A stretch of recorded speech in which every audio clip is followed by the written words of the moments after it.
มาถึงข่าวที่ดูแล้วนะมันมีหลายอารมณ์หงุดหงิดด้วยแล้วก็รู้สึกว่ามันต้องอย่างนี้ซะบ้างเอาซะดีผมกำลังพูดถึงชายแดนบ้านหนองยาแก้วเมื่อวานนี้ใช่ไหมฮึกเหิมกันมาเปลี่ยนกำลังกันมาเปลี่ยนกำลังคือไม่ค่อยมีแล้วนะผู้หญิงเด็กอะไรพวกนี้ไม่มีแล้วไอตอนที่มาแล้วมายั่วยุเนี่ยคุณผู้ชมครับมาในแบบนะครับชายชะกันจะลื้อจะรั้วนะครับแล้วก็คว้างก้อนหินคว้างไม้เข้ามานี่แหละโดนแบบนี้ซะบ้าง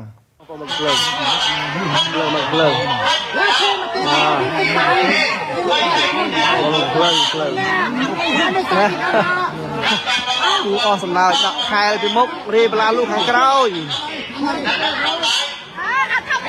เราบอกเยอะบอกเมื่อโอ้โหเนาะบอกเมื่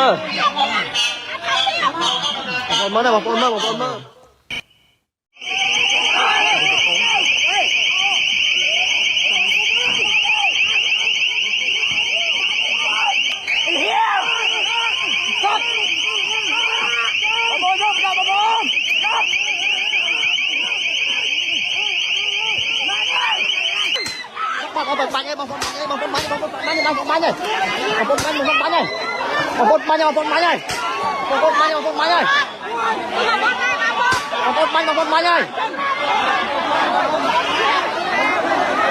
Một con bánh